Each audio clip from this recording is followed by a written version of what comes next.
Olá, admiradores de seres super-heróicos! Olá, admiradoras de seras super-heróicas! Eu sou Otávio Uga, este é o Super 8 e hoje chegou a vez da lista de filmes esperados mais esperada aqui do canal. E vocês estão ligados que da lista do ano passado, apenas um filme não estreou em 2021? Pois é, com o avanço da vacinação a gente pôde voltar a sentir um tiquinho da vida como era antes. E quem não se sentiu confiante, como eu, ainda pôde conferir os filmes pouco tempo depois em streaming. E agora, as principais produtoras e distribuidoras, já entendendo melhor como é que o mundo está funcionando, estão se ajeitando para lançarem seus filmes conforme o planejado. E por isso, a gente agora vai conferir os... Pássaros? Aviões? Não, os 8 filmes de super-heróis mais esperados de 2022. Só lembrando que essa lista segue por ordem de prévia de lançamento e nada garante que não aconteça algum imprevisto e atrase a data final, beleza? Oh yes, já é, vamos lá.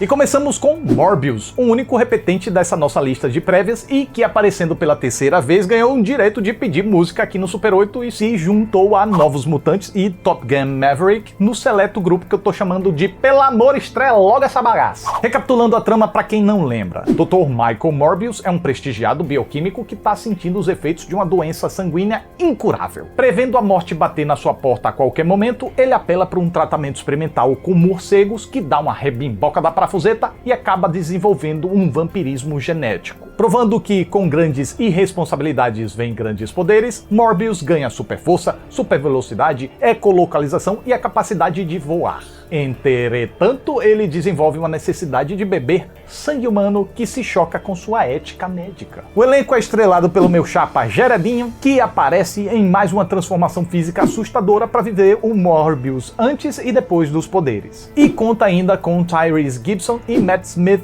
que interpreta um amigo do Morbius que deve passar pelo procedimento parecido com um dele, mas que não deve se importar muito com esse negócio de debate moral e vai ficar lambendo os beijos por um sanguinho humano. Como no dia que eu tô gravando isso aqui ainda não vimos Miranha Sem Volta Pra Casa, vamos ter que teorizar sobre qual universo essa história vai se passar. Já que os trailers mostram uma foto do Miranha com o traje do Tobey Maguire, o prédio da Oscorp do filme do Andrew Garfield, o abutre do Michael Keaton do universo do Thomas Holland e o próprio Morbius termina o último trailer falando do Venom. I am Venom. A direção de Daniel Espinosa parece trazer alguns elementos de terror, explorando bem as bizarrices de um vampiro que não brilha. E se tudo der certo, vai. Morbius vai finalmente chegar aos cinemas em 27 de janeiro de 2022.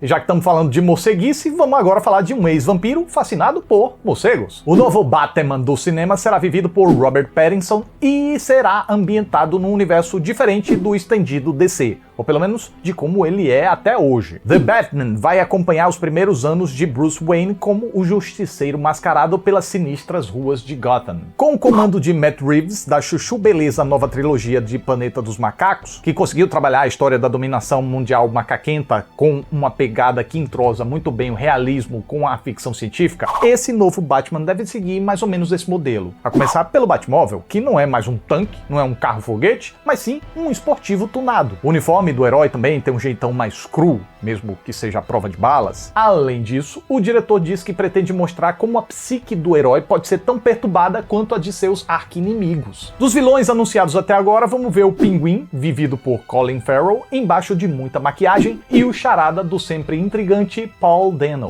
Tem quem acha que Barry Keoghan, que está acreditado como oficial Stanley Merkel, possa vir a se tornar o Coringa, e Peter Sarsgaard, acreditado como Jill Coulson, se torne o Duas Caras. Mas, por enquanto, são só speculations. O filme ainda conta com um romance entre o herói e a mulher gato de Zoe Kravitz, uma relação conturbada com o mordomo Alfred, agora interpretado por Andy Serkis, e aquela ajudinha do comissário Gordon, agora vivido por Jeffrey Wright, que deve protagonizar uma série chamada Gotham PD, que deve chegar à HBO Max lá em 2023. E aí, ansioso por The Batman? Eu tô. Felizmente, ele tá previsto para estacionar o seu The Batmóvel nos cinemas já em 3 de março.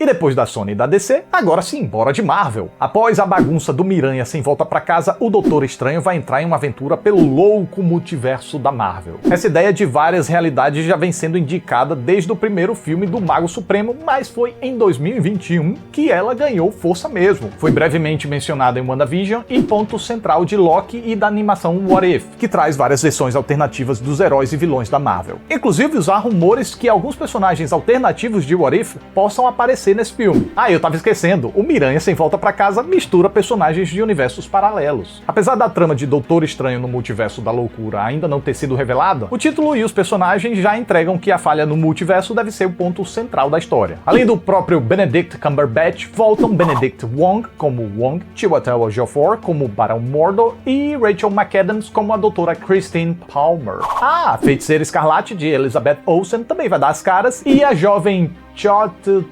Gomes aparece como a inédita América Chaves, também conhecida como Miss América dos Jovens Vingadores. Agora, apesar de estar sendo aguardado com muito ânimo pelos fãs, Doutor Estranho 2 vem passando por algumas turbulências nos bastidores. O diretor do primeiro filme, Scott Derrickson, chegou a assumir a direção, mas abandonou o projeto por divergências criativas. No seu lugar, Sam Raimi retornou aos filmes de super-heróis depois de comandar a primeira trilogia do Miranha. Mas apesar de animador, depois de sessões testes do filme, surgiram rumores de que o enredo estaria confuso demais e, portanto, a produção passou por refilmagens depois disso. O que certamente não é animador porque tem o risco de deixar a narrativa com aspecto de remendada. Bom, de qualquer forma, não adianta lamentar por antecipação. O jeito é esperar até 5 de maio, quando o filme deve chegar aos cinemas.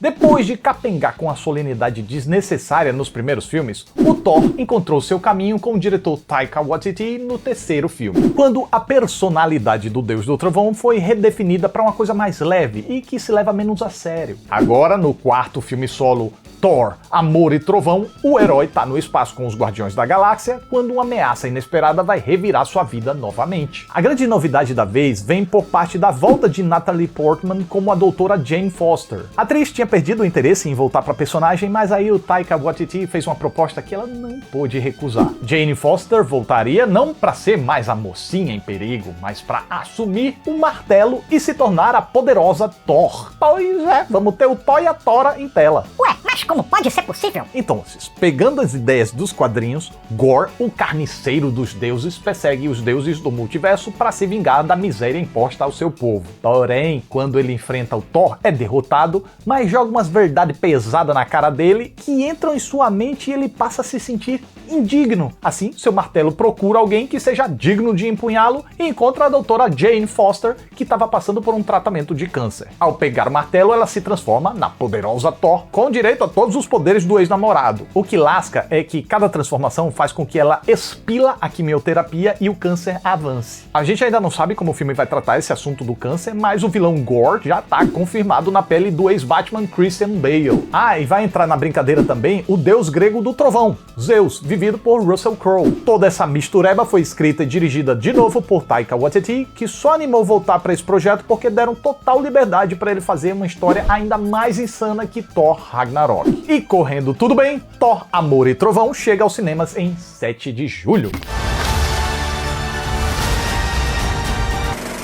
E quem vai finalmente sair da gaveta é Adão Negro. É que esse filme vem sendo empurrado pela DC desde 2007. A única certeza era que Dwayne Johnson interpretaria o personagem. Então foram longos 14 anos esperando, mas o careca bombado favorito da galera vai chegar aos cinemas em 2022 na pele desse herói, ou vilão, ou anti-herói. Vou te explicar essa dúvida. Muitos detalhes ainda não foram revelados, mas já se sabe que vai ter a primeira super equipe dos quadrinhos da DC, a Sociedade da Justiça da América. Os membros confirmados até agora são o Senhor Destino, o Gavião Negro, a Ciclone e o Esmaga Átomo. Pra quem não conhece a história do protagonista dessa parada, o Adão Negro ganhou os poderes de Shazam no Egito Antigo e é um vilão que às vezes age como um anti-herói. E por ter suas raízes no Egito, em vez de invocar os poderes dos deuses gregos, ele reunia as habilidades de deuses egípcios. A resistência de Shu, o voo superveloz de Horus, a força de Amon, a sabedoria de Zerut, o poder de Atom e a coragem de Mehen. O que dana é que ele se corrompe pelo poder e começa a agir como um déspota. Assim, o mago Shazam pune ele retirando os poderes ou banindo para outra dimensão, dependendo da versão dos quadrinhos. Fato é que ele sempre dá um jeito de voltar e de ser ressuscitado e acaba rivalizando com o Shazam de Billy Batson. Mas, nesse filme aqui, dirigido por Jean Colette Serra, é possível que o personagem comece como um vilão, mas eventualmente se una à Sociedade da Justiça para enfrentar uma ameaça comum, e se eu fosse apostar, ele pode terminar sendo banido só para ser trazido de volta pelo Dr. Sivana em filmes sequentes,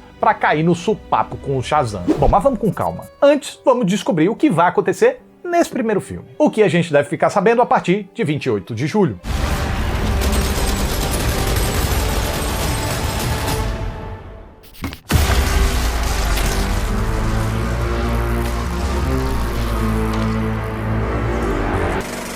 Outro super-herói da DC que implorava por um filme solo há décadas é o Flash. Com seu jeito mais descontraído, o Velocista Escarlate é um personagem super querido. Felizmente, agora ele ganhou prestígio em Liga da Justiça e finalmente vai ganhar sua própria aventura. Quem assumiu a direção foi Andy Muschietti, de It, a Coisa. A trama deve ser uma adaptação da saga Ponto de Ignição, na qual o Flash volta no tempo para salvar sua mãe e acaba criando um futuro destruído por causa de guerras entre os Atlantes e as Amazonas. Desesperado, ele pede ajuda ao Batman para voltar no tempo novamente e tentar desfazer a burrada de antes. E o Batman que ele entra em contato é o Thomas Wayne, já que nesse futuro quem morreu no beco foi o pequeno Bruce e o pai sobreviveu. Mas como esse filme aqui é só inspirado nos quadrinhos, o Flash vai destrambelhar o multiverso da DC e vai encontrar o Batman do Michael Keaton, tendo que enfrentar as consequências de estar preso nessa nova realidade, onde vai precisar encontrar um meio de voltar para casa. Se bem ou mal, essa premissa vai proporcionar algumas coisas estranhas, como dois Barry Allen, interpretados por Ezra Miller, dividindo a tela com a Supergirl, e o experiente Batman dos anos 80 voltando a vestir o uniforme de borracha. Pode estar nascendo uma mistureba indigesta, mas a fonte de inspiração é boa, a visão para a aventura comédia e terror do diretor Andy Muschietti é boa, então eu acredito que também tem uma boa chance de dar bom. E convenhamos, só de poder revisitar o universo do Batman clássico com direito ao Michael Keaton, idoso e tudo mais, a vontade de ver esse filme fica lá nas alturas. Mas a espera vai ser longa, já que a estreia de The Flash está prevista para 3 de novembro. Are you in?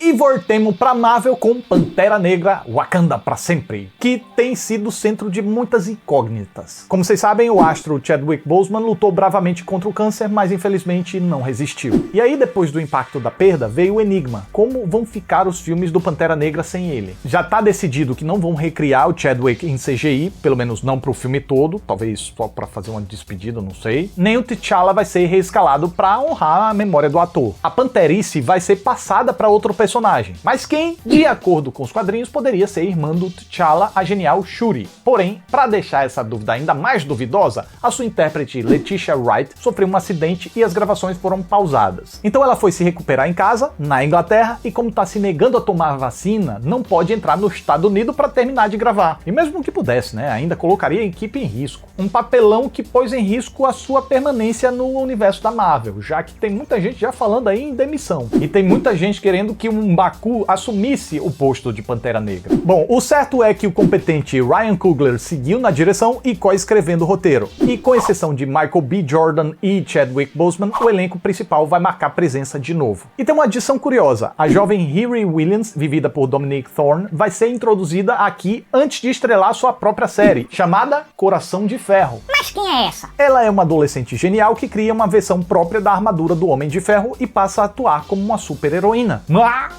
é provável que ela faça só uma ponta na história que deve se concentrar na escolha do novo ou nova regente de Wakanda. E boatos dizem também que o anti-herói Namor pode fazer a sua estreia nos cinemas aqui, hein? Mas, por enquanto, são só boatos. E assim, Pantera Negra Wakanda pra sempre vai nos deixar cheios de dúvidas até 10 de novembro, quando tá previsto para estrear.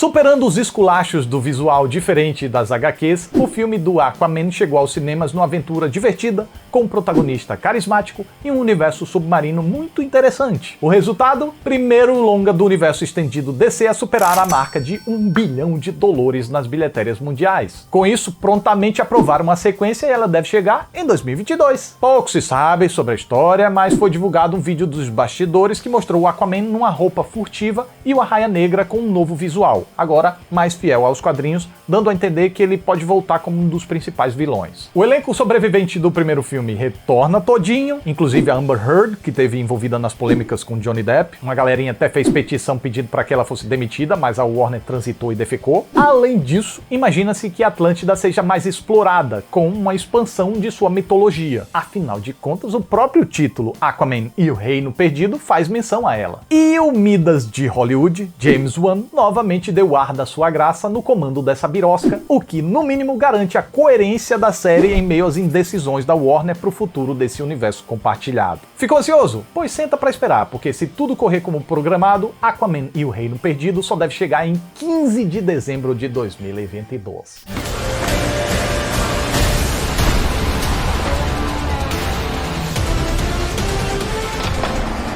Tem ainda outros 2 filmes de super-heróis muito esperados, mas como eles são animações também, eu resolvi deixar para essa lista própria. Então fiquem de olho aqui no canal, porque daqui a pouco ela vai estar no ar. E então é isso, mais um Super 8 tá chegando ao final. Fico muito grato pela atenção de vocês. Muito obrigado, até a próxima aí. Tchau.